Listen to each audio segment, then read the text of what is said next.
60 ya ye de bob ban e wo fie monteso na fe adwuma mu ye wo air condition fan bia USB Kumasi edum prisons runabout edana oyerepa any promise TV ewo mu no eho na bosheba electricals ne nkrobata kese no ewo kejetie Dubai hwe ni mu so bi wo ho na PZ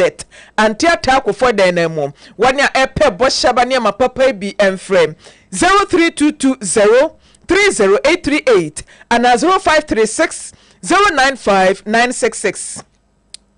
3P garlic mixture we garlic adro garlic mu ahoden ene edi atwetwe ene edi aguntuwam na we wan fancy jaso enti ahoden ni ginam se dudo no 3P garlic mixture ebiebie entinin mu ema moja edi emu afrisane wonya 3P garlic mixture bi enomu a efichi kuro mu house ebubu toto anase wayase kawdwe no ne nyina ase betu na afi kwaba ne se entinin mu asisi ema moja ni afrisane eti akofa stroke enyojoya yade ene dia brawa 3P ene ediw akagina mu emema no moje dia afrisane wo mu a eboa ema bema ejina so ntese waye kojo to ema ni twawo adapa eye 3P garlic mixture baby atodro bia no wonsa ebeka bi asmate showa yade nyina etu ase wobetimi afred doctor ewo 0248 928824 ana 0201 000021 Faith Dachi Hima season 2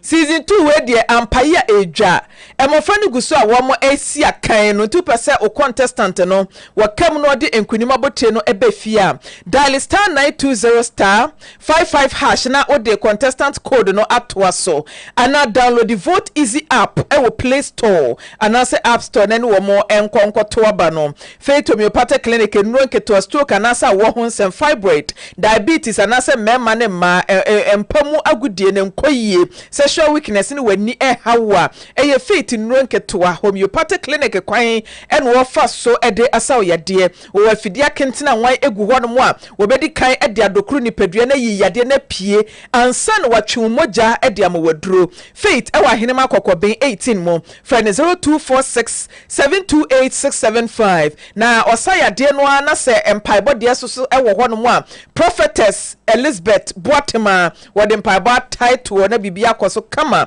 ede amamo bosheba electricals express group Tom Vita enafe Grace Phyto clinic wo munyina so etai Faith Dachi Hima season 2 no echi yene ebesuma na nwumre ye Krobea Asante mene menuaba Maame Frimpomaa Korankye MFK for short ensemo no enchiremu enie Ghana Court to Bata Supreme Court wanom akwa asetena namso ama Speaker of Parliament Alban Sumana Kingsford Bagben ask Bagben ninsama wade tu dwa ewo mrahebedwa fie se mrahebedwafo ni bi wanom akwa kontakro namso ama wonkonwa no adampan eti wamo enye mrahebedwafo ema manyokuo nipa bese nan bi no Supreme Court no akwa ho asetena na sa Supreme Court wa Chief Justice Gertrude Tokonu otena ase ede ensem etu dwa no wakwa ka achiremu sansam no a yewura Alban Sumana Kingsford Bagben oka no wonya abotre na Supreme Court for emfa wo mu ruling na nase atemuo no emra esanse Ghana emra no enchire de Supreme Court anase de Alban Bagben de abamba be kamom wose Ghana mamra constitution no de abamba gben oye no kame se wo yamane afanchen na emrahebedwafo a wonom enkonwa ye pesenke dampan Cynthia Morrison Agona West emrahebedwani Krobea Asante suhum emrahebedwani Andrew Amwakwesiama Fomena ena Peter Kwachiaka Amenfi Central Majority Leader Alexander Afenyomakin wano ena ye edom kese ne ba ne dani ebra Supreme Court to di wansem tu dwa wie ye kim ena osi wo say ye mani age esanse NDC force ye say wamo ena ye majority enti akwa 24-hour majority. Well, this is MPP. The founders of our tradition use the courts to do full right. And true to it, we are Democrats. We don't believe in violence. We don't believe in mischief and unnecessary political chaos. We came to court believing that the court will do right. And indeed, the court has just done that. If they know the law, they should now face us in the law. This is the majority leader speaking. The rights of those MPs have been reinforced, as well as the rights of those constituents who elected them. I will leave the Ghanaian public to peruse the full ruling of the court, and then the discussions can continue. But let me thank my colleagues in leadership, especially the hard-working majority chief whip, for all the support and his industry. Honorable Alexander Afenyomakins owie no otan etoa so editu dwa se NDC any speaker Alban Sumana Kinsod Bagbe no e wo se wo mo de enidie ni bu a ese e ma Supreme Court atemu a wabu ede ama wonum no. We said until the matter is determined, we are not going to go to Parliament, and that will abide by the ruling of the court. Today, the court has determined the matter and has ordered the parties to file the necessary processes for the final determination of the matter. That is it. So we expect our colleagues and all those involved in this matter to respect the law, including the Right Honorable Speaker. We don't have any personal qualms with anybody. Ours is the law. But then let me quickly repeat this. To party members, to MPP full soldiers, to MPP parliamentary candidates, to MPP executives, let's go all out to work hard. President Akufo-Addo has done a yeoman's job. Of course, we don't have a perfect government, but we have elections to win. If we go all out and win massively, this NDC behavior will be a thing of the past. If you look at Central Region, for instance, where the president won 19 seats and parliamentary seat we won only 10. This is not a time to say you don't like a friend, somebody is upsetting you and you vote skirt and blouse. We don't need skirt and blouse. We need Baumia with all the parliamentary candidates across the 275 constituencies. So please work hard, let's finish out and let's win and put these NDC guys to shame.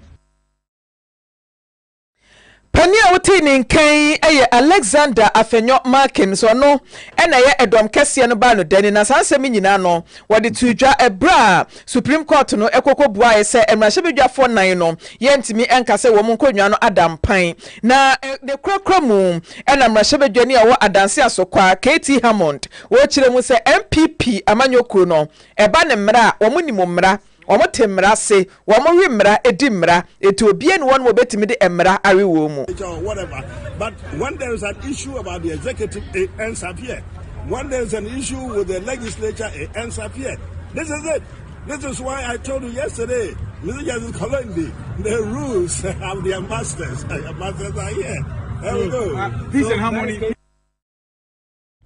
Sir.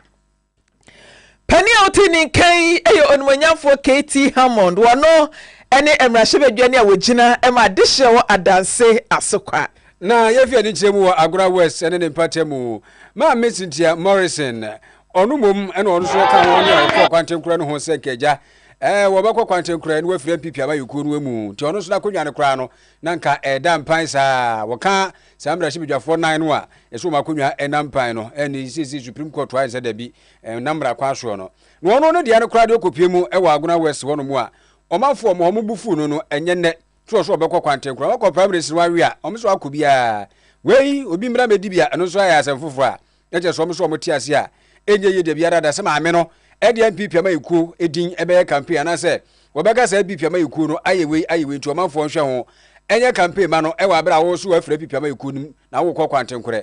ene efre kuo bi Agora West Coalition of Volunteers Groups na se do mani esi abre no omo na eye didi eye oye kire no David Asante. Ono so ye adwuma and is for ayo mudwuma. E dey na aba bi wa yet say ye maame afa pen and paper actual letter e dey afa clerk so I'm a speaker of parliament at say Andra Speaker of Parliament, declare Aguna West MP seat as an empty seat. That is not for the purpose why the people's sovereignty should be sustained for an individual conflict of what interest. Yehun is said, no person did Nipa Apema 80,000 to about Aguna West. Sani Payara, Mami and Jenny home. Onogote and Nebusa Fonti, Mami, Adaneti, Amaguna Mai. Yes, see the catcher and say, Uncle Shane and Kodu.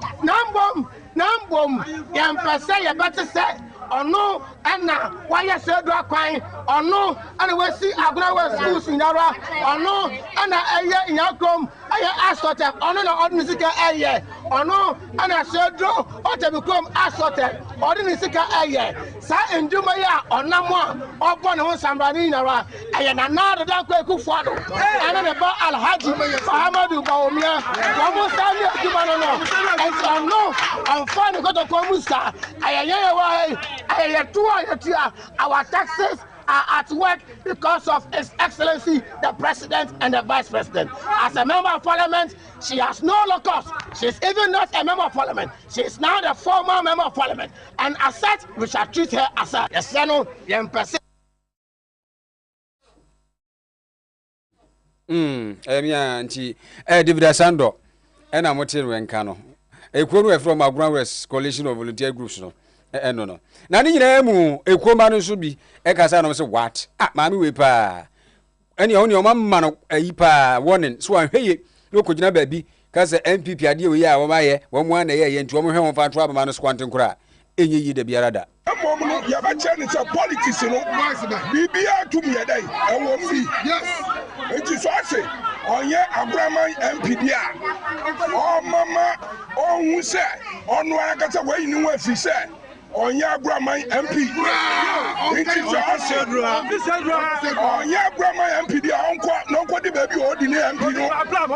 Na say yanya wo hwadu kroma say o kem no say o MP no contest dia. Yanya ni wo bika. Onya kiss ni bo. Na nda the letter akwase ontum yesa edwuma ni bio me dia. Yande mbamba yehu se na agunaman yehu se maami we di ehwe ammo papa esan se ahemfu ina wa adwembo na obegina so anasa obetena so ahemfu oto abama anyenye biala me pese me bisa ne se abra okocho letter na odi akono oni ahemfu no dwe ho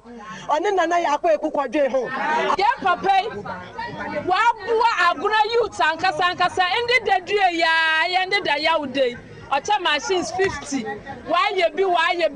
in the day Ocha machines 50. Na ya sisi na MP otu Iti ya maame no ya papa Christopher Atawabe boaye. Ono na ya to abama no. Ya maame sinti ya to abama no ware nti onko da. Wenyi onko tenase. Na ya papa Christopher Ata ombeto aso ya da mu ase. Internet say eno no MPP for no a wo mo ewo Aguna West no eno mo nso ani abere sa no ento aso yetua KaseƐ bono eso New Patriotic Party NPP chiniye MPP waso no amanyokuo no wo mo de nkrata apie monten so na nkrata every headquarters MPP was no manyoko nkrata wode baaye no asempo edaso boycott of parliamentary business by the majority caucus na chese edom kase a ewo Ghana emrahye bedwafie no wonom ebo wontiri po senka emrahye bedwafie ekwa asetena wo mo besori apie anase wo mo nkoho kra esan eniema bia ekoso a wo mani enye ho na empanifo a eda New Patriotic Party MPP amanyoko no ano wonom ebo amane se majority caucus anase edom kase no empanifo ensem ode ba abonten no wonom ede wo ho abo wo mo a wonom ye adwen papa esan se right honorable Alban Sumana Kensod Bagben ya woye emrahye mu chiame ne nsem anko pese odidi Ghana fo ya anya emrahye fo ne nkwa na nsunsuanso bone ne beba wo mu so no na ese efata se edom kese no betwe wo ho ede afiri emrahye eniema bia wo mo eyo eho na party ne mpanimfo so wo mota wo machim pampe se sekune bodies na emrahye fo no a wo mo ewo Ghana emrahye fo ye MPP fo na wo masan ye gina ewo mpeso ahodo so se wo mo eprim emrahye akonwa no wo mo nyina saa ginasie ya wo masie yi so na won kɔ monten so kɔ empeso ahodo ni nyina so enkonkɔ bonto anya campaign ahodo se de be ye beboa ama afimpi mienu ne adonu nan abato no wo mo atimi asan atena akonwa ne so na wode to wo manim se ade bia wo mo do wo no bɛka anase ginasie bia wo besie no amanyokuo no kakraka ni nyina etai wo machi Justin Frimpomaa Korankye o general secretary ne nsa ene hye enkaiboi ase jo na busa eto so ye kwa nanim na chese da so abata abato enkumudi no ho na wo che America man sanso so na English na Netherlands a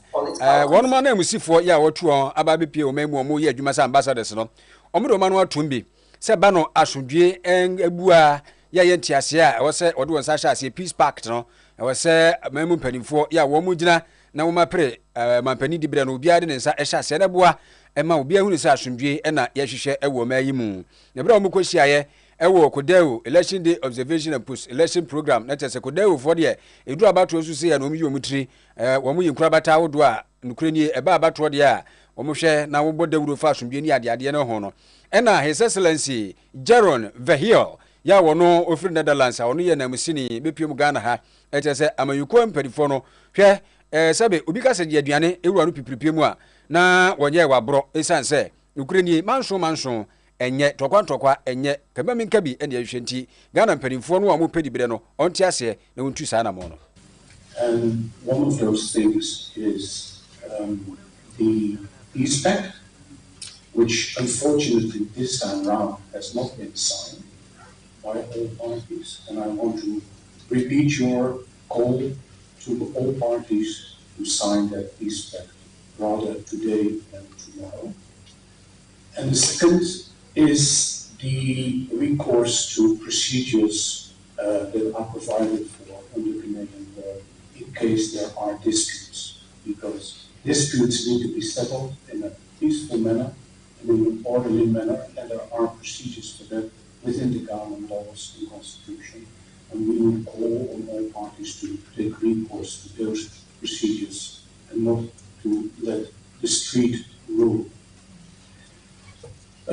So with these 2 points reiterated, let me once again underscore the importance of the role of Kodeo. There has always been a mix of international observation and domestic observation, but what you see, the trend right now is that domestic observation is getting more and more important, and international observation is taking a step back. I think that is a testimony to the quality of the election process in Ghana, and increases the confidence of the international community in the process, the electoral process in Ghana.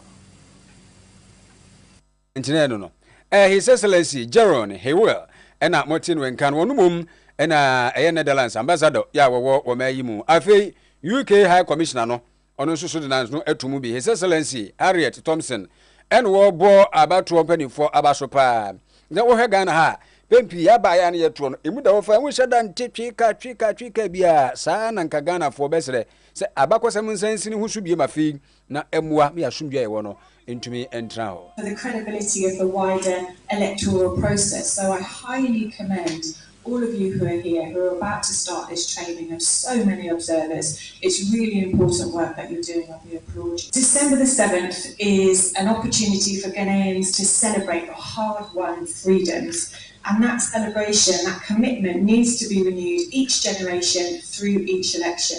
And as individuals, those representatives, those members of KaseÄ have a fantastic opportunity to do their bit, working together to help safeguard Ghana's democracy, not through intervening at polling stations, but by diligently noting and reporting what happens, hopefully all of it good. Where there are concerns, where any individual or organisation has concerns, there are clearly established constitutional routes for addressing those concerns. And as my colleagues have done, I fully support their calls for every party, every actor with a role to play in this organisation to follow those constitutional routes. Harriet Thompson and Martin Wenkano wono na ye bansia ne mu efiri English ma o memu Yetua so na yedasua ejina abato ensemu Coalition of Domestic Election Observers yetwa so eka no kodeo eyekura ensha abanyase na afibia abato ebaso a wono eba omodin se wode wani bedi niema achi ahwemu han na bibia etimi akwakoto din ewa abato ni mu na enei na wonom ekokọ paw dwumadie entoma wato din se Election Day Observation and Post Election Activities Ghana yede ko abato ho na ni nyina eye enhyehyeye a wonom eye bra ye boaboa ye ho akwa abato so ye to aba ene abato ni nyina achi se beboa ama pepere ye aye adwuma na asundwe timi aba omayimo Mrs Elizabeth Villas wo ye co-chair edema kodewo wo kyerɛkyerɛ mu se afi apem ahenkro aduokro emienu 1992 ena kodewo wo hyase se wo hwe abato mu ewo abibiman mu na abato be se nwotwe ena wo matimi di wani edi akyire ni nyina akototen a boni bia ansi akyire nti wo mo hwe se Ghana die nsuso no bibia betimi akoyie. Consistent with this mission and practice, Odeo has embarked on a comprehensive observation strategy aimed at fostering credible, free, fair, transparent, and peaceful electoral outcomes. Our interventions cover the entire electoral cycle, that is, with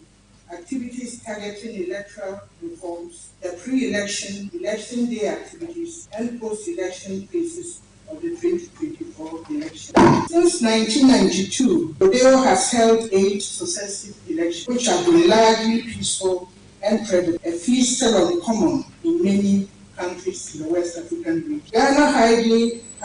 Ghana's highly competitive multi-party elections have produced 3 electoral turnovers. Over the period, incremental electoral reforms, especially after the 2012 election, have ensured improvements in the overall administration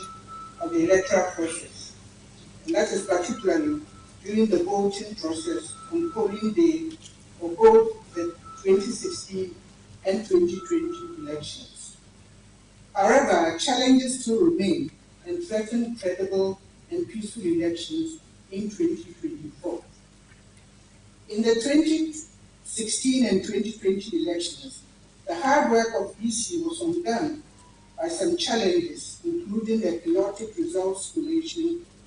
transmission and announcement process at constituency centers. In some of these cases, Eni auti yei aye co-chair wano eni titineni baako ya woko deo Mrs Elizabeth Villas. Aferi atwaso se fufuru mu no sekere kwaman ewo sekere central mansinim na yedi ani kire Asante mantemu na koku akuefo ho no mate asemde ni nyina da ene ne sese empanimfo no atu anamo bi akwache wonom ne yama kakra fa no koku ntima no nkro me kire sidles na afi fertilizer oya asase yi imu chemicals ya display spray ne eboa ema koku asusei dosho na panipa ya wono ne da goal ano me kire goal Ghana oil adwuma no ano eno ono abo kwame osai prempe ena afa sumrahye bedwani nkroye so afa be de kire ehwe apomni so mayimu opani ana Maame alidia agiwa ntim omoda ne yema no ede ama ena omo kire se nukreni ni mani na no so be se 71600 Ghana cedis tikoku akuafo no omonye no omo mfa mo mukoku adwuma wo moye ni nyina na akua adwuma no ho ebra na emua emu adwuma no entumi enkosan sese no koko wo bia na abua wankasa wasetena paase kuku kwani abato de obia ekokyere na adwen yani mpanimfo senior wo furuduapa na ye piano every say de wo boa wo no e wo so ye de ben eboa no enti me de beto me manfo ana me nuanom koku akuafo na anemo every say sabio mpanimfo si ye die bio na ma wo hoho wo sereye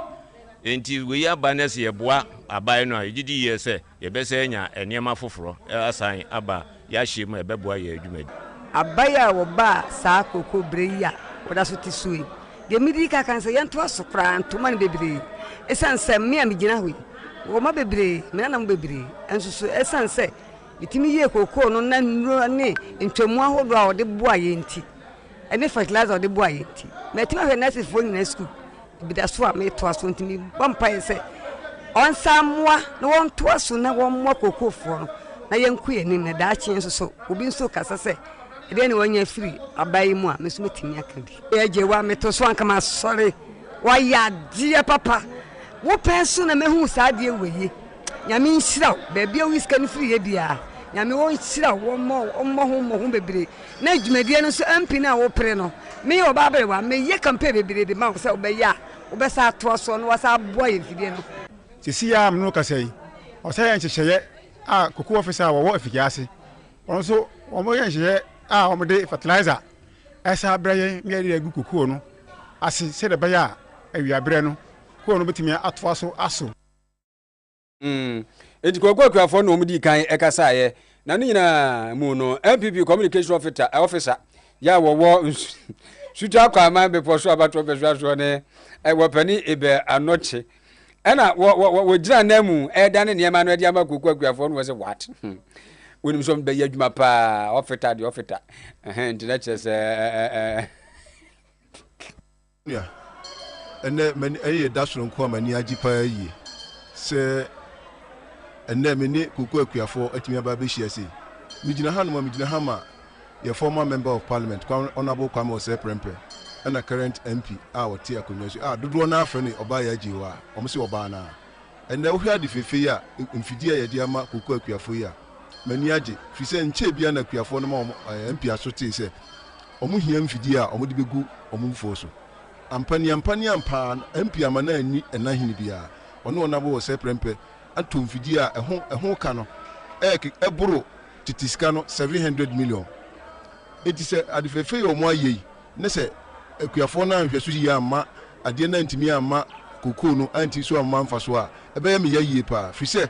mo de bae na na etu anamo a omo ababa ya adifefe wi ama koko akuafo enti na me da ha me danyame ase se enne ye de adisede kwoto wo mo ani mo omo timi ayama koko akuafo no ona wo member of parliament nyankopon hira o ona wo Kwame Oseprempe be ti se koko akuafo no hia bibi no na wo so ye hia ni ba wafa oyiya we bi mu da nti no wanti ana enne o ma koko akuafo ensaka de omo penyina ti nyankopon enhire omo nyina yo enti honorable Abel Anoche ena mote no nka no na efjase mensini nyina koko officer ene owura Patrick Asare Mensa onu so no gina na mu eje niema no se nani asopa de maame alintim yagewa ene wopani Kwame Oseprempe wonom ababe no niema no de nukureni wo saka na de bia so mo de na eboa wo madwan no mo de be anwade a honorable MP alintim ene former MP Oseprempe aye no anwade sonko me adwuma within 5 political districts ebi nsi wo bia say MP a o tie adwa so ene MP a wofiri so beka mo abom no ma ye koko akuafo ado ese de ma ye ebeboa ama production akoso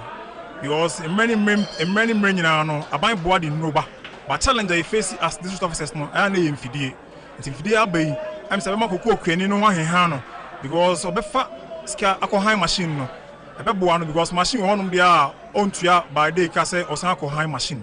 ebeboa ma production I den akoso because koko bono so beboa de no na ba wano say de be ya omo so betimi de agu mfidie no ma mfidie na I den aye adwuma ebi mpoko bono so mechanics a omo so no omo kra machines yin nti machines abase e ma mechanics no so kra I den atimi aye adwuma hyew entina eno no owura Patrick Asare Mensa ono ne nsem ene twaguye Ugusu awutie KaseƐ ewo Promise 102.7 ena fe Promise Television ye toaso ewo ensemfufuro mu Western Regional Minister wono ene atoye mantamu soafo ni munyafo Dr. Kwabena Ochirida Mensa wone ne mafo nyina atwetwe nkomo abonum anohoba wahye se PTC interchanger ewo takrade no enche bia contractors ebesan ba wonchi na waba behye adwuma asem September bosom ne da na eye finshia aduono 2020 mu hono no ena wo de aso ekobo fom efi Kwame Nkrumah runabout water crade se wo mo eba beye interchange bi ewo honom na efi pepia no efie kuma ene miamia hodo nyina no wo masi kwan no yo amanfo kwa wo mo ma na wo de aso bo fom 2020 September no bosumi duachi ena wo mo hya sese wo mo eye kwan no eno kura mpo embabunu ti wo ho gu monten so ema nkokora ne mrewa edi koja bobo wo mu ti ansa na kwan no wo ba be hya ase aye na nka wo hwe ni mu se 2023 afie twa mu no na nka odi bibia bekwa wieye na so bepem ne wo ma bo contractor na bo wontimi ma kwan ne so eno na soafo yi echire mu se enche bia obeba na ode bese na wotwe miensa aba be wie bibia e de amawo mu pipe no ehwekuma no dem side na wa block nti osefatele ye be yo no so aka roundabout ya ye wa se no nti contractor le babak go to my bed them side na me I feel like Zim road and a crack station the back able to mark from the street and that go straight to pipe no without passing through the mall John that CCL contractor le baba be say one banda or bacha they know that food no so to be e bia say e bia ras ntan safe nti so dey wo to be na o wu say wo to scaffold ni bia say o wu dey scaffold no say bia say fi o ye safe nti o to na on create another on the engage market yes especially the best 3 weeks to go to maybe go for you when you many kwanu what do you claim whether now know what team yeah want to break huntuma no doso e won dey gbe ni kakra bi ma ma won them side when you huntuma no or doso do better dey dey ni tamamu na Penny outi ni nkan ayatoye mantamu soafo ni munyafo Dr. Kwabena Ochiridako Mensa afa movement for change for no yewrala nkwadwo chirematen afafanto o chese nyame ya adomu a da chira dwumadi a eba so chenchenche ewu kuma se bonten so ano obi amra bi wo mo hya se afri yi ha kwacha center na ni o man nante e dia tretre wo no mapom efra no afafanto mega victory walk ona chese wo mo nante no na e chire kunimdie e de ama won se afi ora alankwadwo chirematen alankash wonwa na eko enintiala chirematen na ye ni mo ho ho wobiara ni mo ala chirematen ni alankash we can say one thing was cash let's say I don't know enti nyame ya adom so obehya ase no pa no nsia no a tetetetetem tikikiri no mjini na kowie ekuma se city mall Amianu adofo icheche mu nyina ya frame Alan John Kojo Chamatin founder and leader movement for change memre da be me tun safre adofo a wasantiman titu ani Ghana fa na nyina se madawuma mumbobo michidom na ye benanti ateti apom wo Kumasi abonti so ye hyasie ewo Kumasi Cultural Center donsia nopa pepe na ya nantia me dia kodwie Kumasi Mall na we ne the great afafanto mega victory walk mesre nyanum ni adofo se mbobo muchidom na kunimdie kase nam kwan so ba ewo apato na ye ba beto eye December usumi etwato no na onyame ebeto super so na yehwehwe no abamu movement for change Ghana will rise again medamasi anti overall nkwadwo chirematen na motin wenka nyame adum data eye afafanto mega victory walk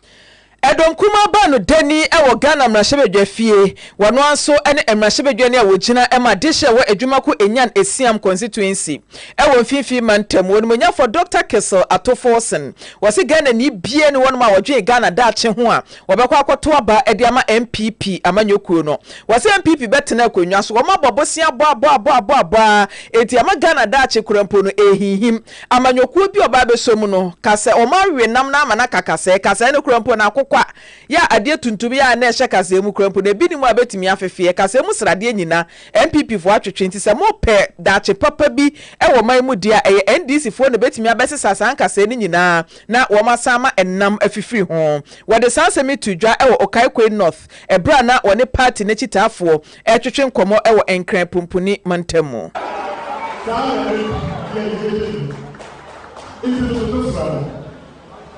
Como pode ter um propósito de missão de batalha? A primeira sanção que ele deu se a minha ajuda o mani muito abaixo por o propósito de missa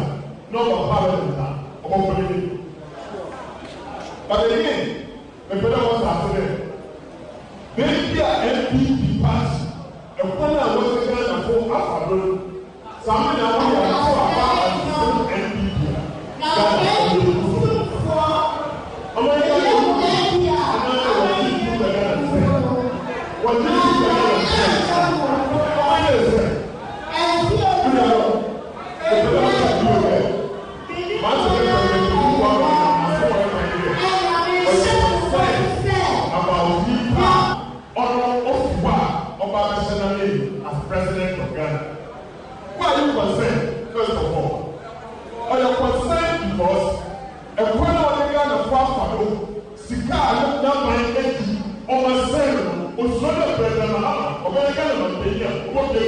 man run about it. We know this year the weatherman is a check. There's far one way project. No way. What's the mentor? No one. But those when you see that, but the guy is not. Listen, when you see that, and you got in the past, what do you need? So when you want to hear what you say, what's that like this guy? Or my is something now was said. Give me a photo. Or my is food like food, I said. Healthcare, I said. Environment, I said. Education, I said. Ekaya asasina o matwafa. After asasina what palafa to the side today. Hotel or government of Ghana hotel. One for your meeting, the woman is on fire. Penny outi ninkai eye onumonyamfo atofo sen wona ye edom kuma ba no dani ewo Ghana emrahebedwafie okopie mu okaikwe north enkra pumpuni mantemu ena wode sansemi ekoto udwa na adwubade kro no ase emrahebedwani o wonpeso no so onumonyamfo Theresa Ladi awuni wono so editu udwa se bese finhia miensa ne fania wobabetena konwa so no abone umode papa wakyerɛkyerɛ nema bi a waye ede ama wonum etise mo pento aso ene mukokoto aba montoma John Dramani Mahama ena afi wono no nsama ye mrahebedwani no nto annyuma pa wo hyase no ase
Eni awuti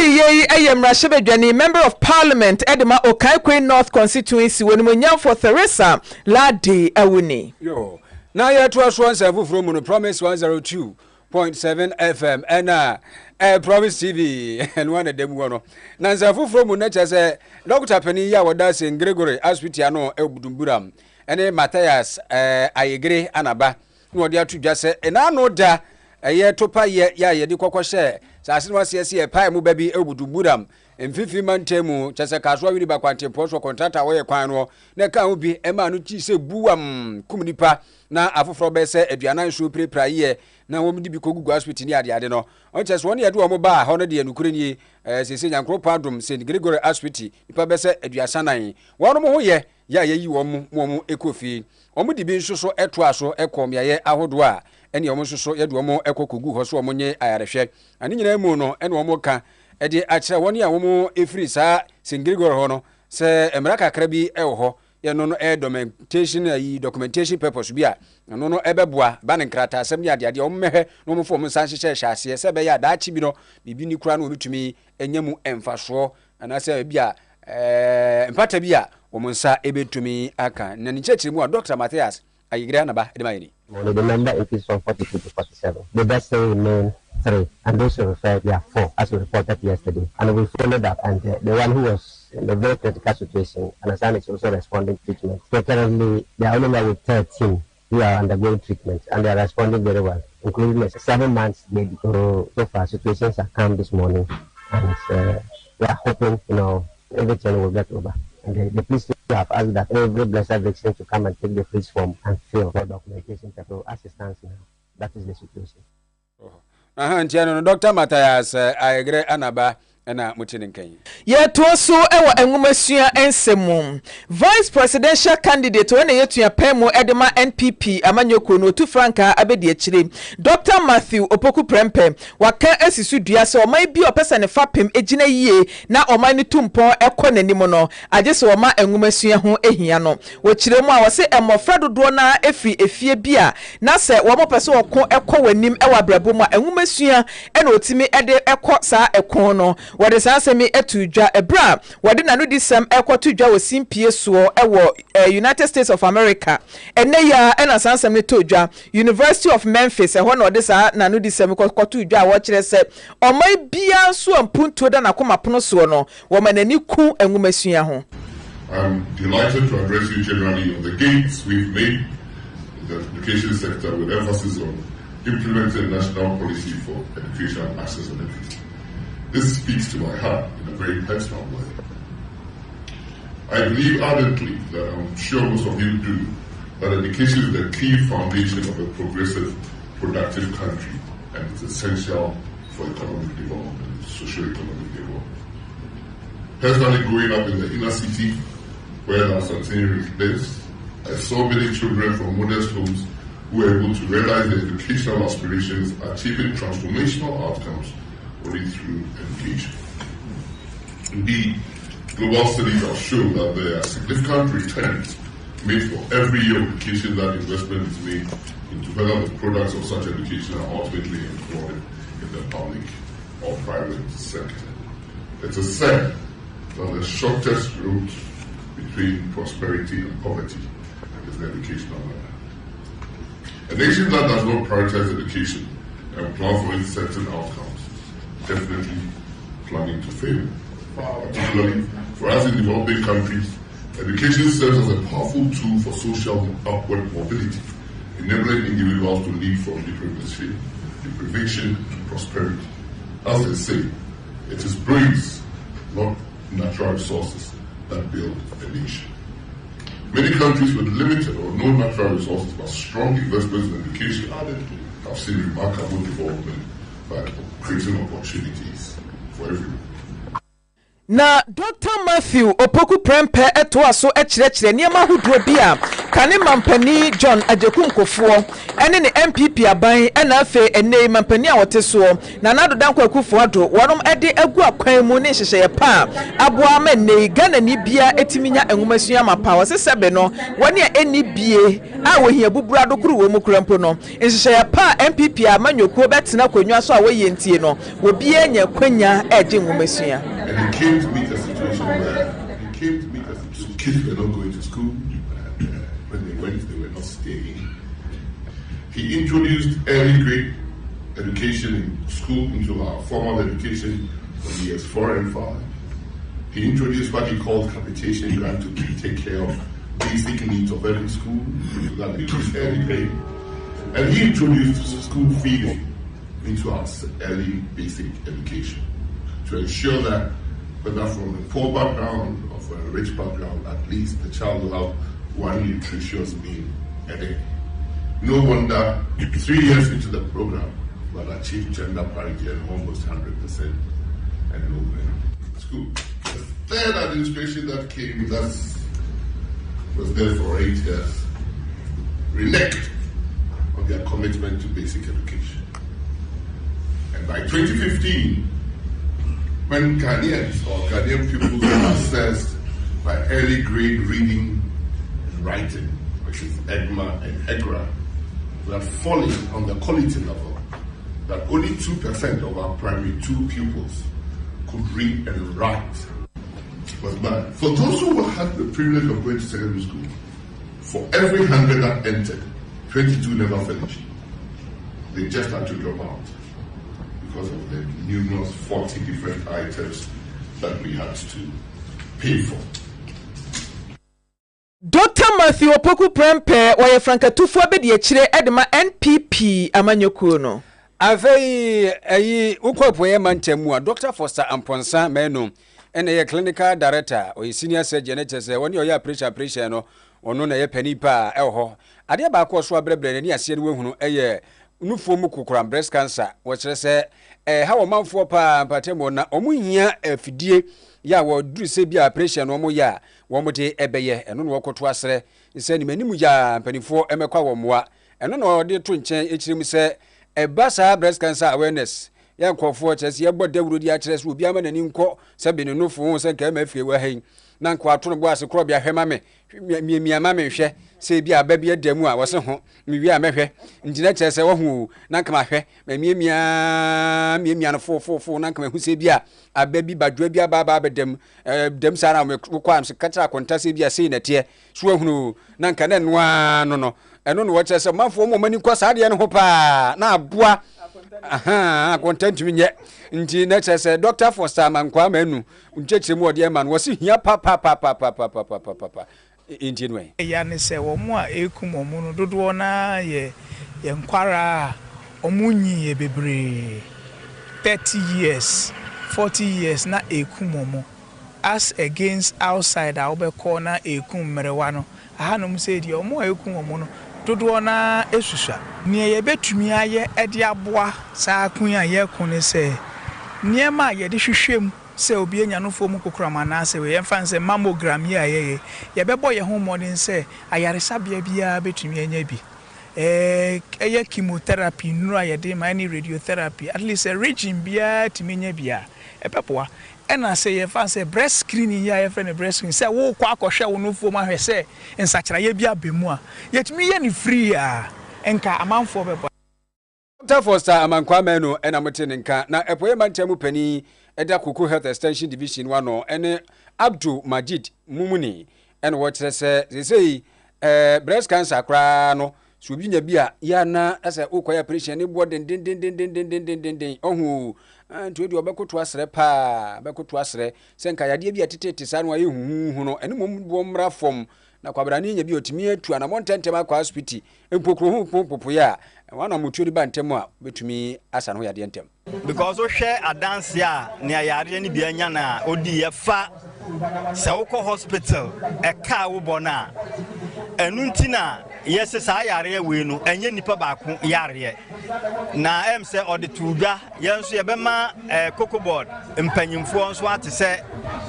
okwan bia ye befa so na enipa sa yare we bi no ache wo mo no yebema wo ma benyen sana sempua no ye nyina no ye betime de aboa na se wo mo kɔ hospital wo mo kɔ ayaresa bia wo mo so wo mo ben han wo mo Abdul Majid Mumuni ena motin wenka no ono na Kuku Health Extension Division Officer ya wo epoye mantemu se ono se ona ade ne ba ha Abdul ya to KaseƐ wono eso na ye de di kiremu ewo ahafo no Southwest Masin no emom District Assembly ya ewo ahafo no Southwest Asante mantemu wo mo ene International Water Management Institute eye kuo bia ensha banase aka bomu a wo ba beduadua emme ewo mpatam wonom natimi aboa ma ensase agadam se efomagudie to enfamra kwan so asese ensase nsuo ne akwaye no ase ni nyina no asan aba ne nademu na dwumadie botaye nyina ne se wo ba beduadua saa emmei ene enuaba bi ewo honom se de be ahode nura gadam se ni tuo no asai ensase no wo monsa atimi asan aka ewom ebra wo paw dwumadie no ho entema ewo kunsu no Dr. Gerald Atempogere wo ye researcher ewo International Water Management Institute wo na echiremu se woni ewo tumi krata wo de etu fomagudie no wo momodi bia se obetimi etu fomagudie no kwa apaso na nkwanko sese ensase ye pese ye chire se omoye mine ni wia asase no usually enye wasteland ye betimi aye bibi wo so ebetimi ama asase na sanya na ho den bio so ye fre bibi phytoremediation where you try to reclaim the land using organic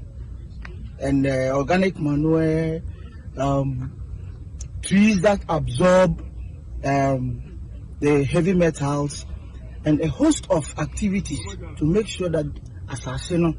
enya nintuma pa enya hoden ana e wan san na omo reclamation. So we want to encourage people. The person encourage amanfo say the be ya omo de omo bejim we wu hia NGO so ra be boa. We na 1 acre of post-mine land and one say wow yama won chere na wa ye den wa ye wa de na wo wa befu. So ye bota ye wo a pe say ye dey no ene say post-mine land ye betimi aye reclaim post-mine land yen se dey hia ahokade bebre ansa na yatimi aye. So that's our main aim. Dr. Gerard Atempogere wano ena ye researcher o di akotene e wo hwehwemu edema International Water Management Institute na nsem no achi no ena onimonyafo Joseph Frimpong Bonsu abankra Japan o ahafo no Southwest Mansini no emu wode abasobo kese pan ema International Water Management fo no se wonom ede san hyehyeye aba na de srede a wode to nananom ene mpanimfo nyina anim ene se won time wo machi se de be ya woni a etu fo magudie no wobetimi asan ya hwe ama asase no asini na dem International Water Management Institute. We made our bit in Kusan, Mijitu Pass, or say in to Boama said made in the Tikoso. So, be a my mania, my criminal, and what you do, I'm a man, I come as here. Which as I say, I dear money because they to me criminal land now, between the end of my it was a man I come at you too. Now, I best for so much. Some may have no hand in Uba Bobby, so the history, and my council to benefit a free side medi. Which I say was a minus no more a trashy. Now here be a community man we are the mining and to share on Catalina, Sumayan, Onkatasua, Fisa bit was at the full Ama, Dwedian set my bomb and Munina, because the mayor of Madria, who has almost idea beans after Sasa seeing us, visiting us with my bomber, Dwedia, Mudinate my bomb.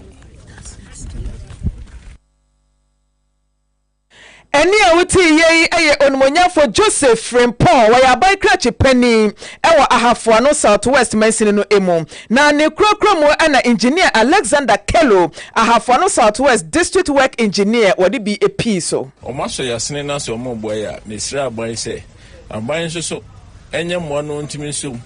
na galam say issues here atiate say ya nkrofo ka ho asem ne ade no all stakeholders including all political leaders, all political stakeholders, all nananum and sasine yomudiano. Me gidi ye say galamse ne yebetima to asia ye nananum because him say ebua ye wo maye nananum no eso say politics betu nananum nkonya. Enia wuti ye eye engineer Alex Kello ye ko ahomane so na ye kwa kodi enkomo said ye na watchi bia ye de Bible adesua ebremo no ene ye kwa na kwa akotoa healing and faith two of the gifts of the spirit we eye honhum mu achede ya onyankropon ededum nipa ye hyase di ho nkomo ye bekọ na ye ne sofopania wada Encounter Glorious Prayer Arena ano wasanso head of Christian Radio Promise Broadcasting Limited Apostle Kofinti the General na watoa enkyerɛkyerɛ ne so papa ma joy ye beda se anwumire papa ene wo bre na enhyehye a ya hyase ana ye ho da ubo ene enkyerɛkyerɛ no healing and faith ma yento aso yo MSK yaba nyamia se gidie die obi agi Kristo dia onya gidie e Kristo mu se ade bia na obeka ne Kristo beje na obi so no aboa no then so yo konkono chede a eye gidie o hyeda de ma onipa se be ya enipa no ade bia na obeka no osoro som MSK no say ya pama beto onipa eni onyankopon ntem ebere onyame de sa chede na ye fe ni gidie sei onyame ede ma no obi a wo gidie then so MSK ye won krofo bi o mu gidie na onyame de ma wo mo no asem bia ro be ka bia na nyame popo ni ti wo ho na o kasa so a utimi hu se akyɛdeɛ no onyame de ama no ɛyɛ nnwuma bebree enti no yɛwɔ nsoso yɛ ɛda gyidi a ɛyɛ gyidi a onyame de ma obiara ɛne ɛwɔ obi adom akyɛdeɛ a onyame de ma no ɔka asɛm sɛ yɛkɔ ne yɛkɔ akɔhwɛ a wobɛkɔ no na adeɛ no asi pɛpɛɛpɛ sɛdeɛ onyame ɛhome gu ne mu no enti gyidie yɛ ho nkonkron akyɛdeɛ a ɔde ma onipa na akyɛdeɛ bi a onyame de ma onipa biara no ɔde ma sɛ bi yɛbɛma nipa gyidie wɔ awurade mu no ɛbɛsisi no asita ɛne yɛwɔ ayaresa adom akyɛdeɛ a onyankopɔn so ahyɛ dade ama obiara bɛtumi abɔ mpaeɛ ama ayaresa obiara nya n'ayaresa nanso yɛwɔ wɔn mu a ho nkonkron ade ayaresa nkasa akyɛdeɛ ɛde ama no ɔno nso so bie na no so ɔkasa a yareɛ ne sɛ te sɛ yɛ mu gya mu yareɛ sɛ yɛ ntiri mu yareɛ ɛwɔ sɛ saa yadeɛ no firi hɔ kɔ enti no basically yɛwɔ obiara ɔkasa ɛbɔ mpaeɛ ma obi ti paeɛ bɛkɔ nanso wɔn mu deɛ ɛyɛ special one a nkonkron de maa no sɛ obi ti wheelchair mu sɛ obi anya yareɛ sɛ fibro sɛ obi anya yareɛ bi a nipa nte aseɛ ne nipa nhunu mu no ɛnka yɛsusu sɛ ɛnyɛ adwuma Dr. Krobea Asante yareɛ wei deɛ ma yɛ bi ɛnyɛ adwuma nanso wɔn mu a wɔn nkonkron de saa akyɛdeɛ de ma no ɔkasa ɔsorosom enti gyidie ɛne ayaresa akyɛdeɛ yɛ kwan soronko a wɔn nkonkron de ma nipa na nam so ma ɛyɛ nimonyam hyɛ ɛma Kristo. Hello.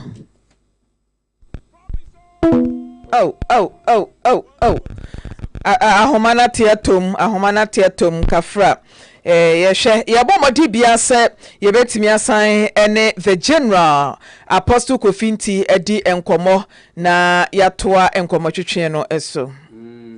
Ɔbɛba sisi a papa bɛsan ba sanse ɛyɛ enkyirikyiri bi a ihia pa ihia na ɛwɔ sɛ yɛtoa so na so we yɛ nyina yɛ ni tua sɛ network no ɛnya asɛm kitu ɛnyɛ papa ɛnyɛ papa kra Maame fa we ntwimu na yɛkɔ ama no ne wɔ ho na yɛkɔ baba papa kafra ahoma ne tito kafra yo enti MSK sɛ de na meka no nti ɛyɛ akyɛdeɛ sonko a nkonko na de ma na akyɛdeɛ ni nyinaa mu no nkonko de ma sɛ bɛyɛ a ɛdi mpagya ɛbɛbrɛ onyame anim onyam ɛna tu ɛbɛboa asafo no enti ni so obi yare wɔ asafo no mu a ɛwɔ sɛ ayaresa adom akyɛdeɛ no yɛ adwuma na ma nipa no ɛnyɛ gyidie wɔ awurade mu because MSK bɛyɛ nwanwa sɛ obi bɛkɔ Kristo mu na yɛsɛ yareɛ wei ne kɔba ne sɛ yɛbɔ mpaeɛ na yɛsu frɛ awurade ne anyame adom akyɛdeɛ ɛyɛ ayaresa no ntumi nyɛ adwuma wɔ Kristo mu a na megye sɛ ɛyɛ ayɛ sɛ bi animtiabuo kakra nti onyankopɔn nkonkron de saa akyɛdeɛ ne ma ne ma sɛ bɛyɛ a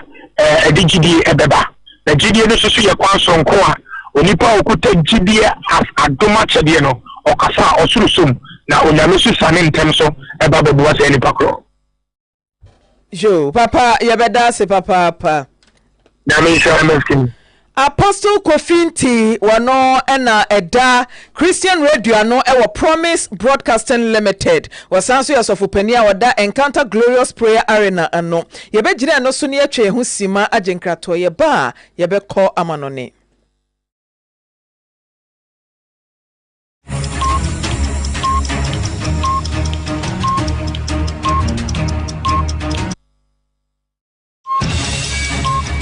Promise Radio nyame na aka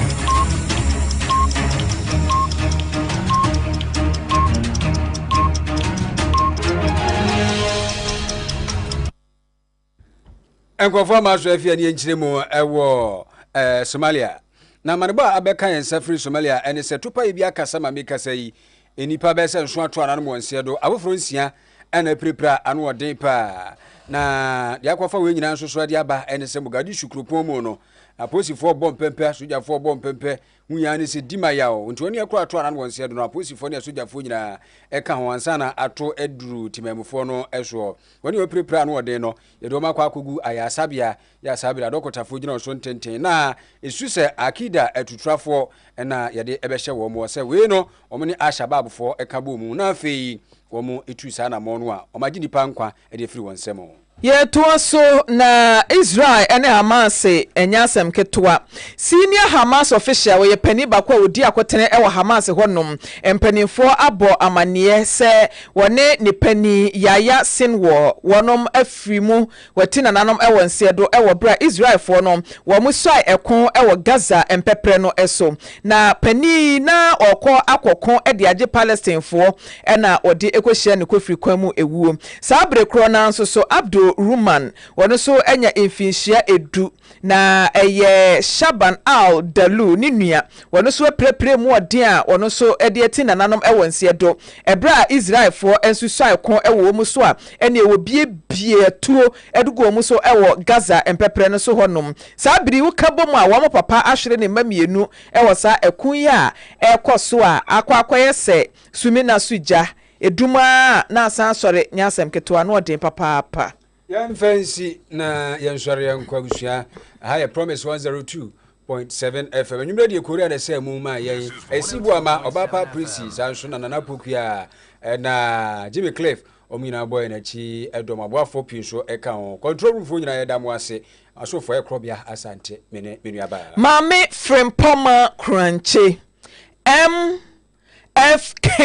for short yadam nyina se amamomo ani hwe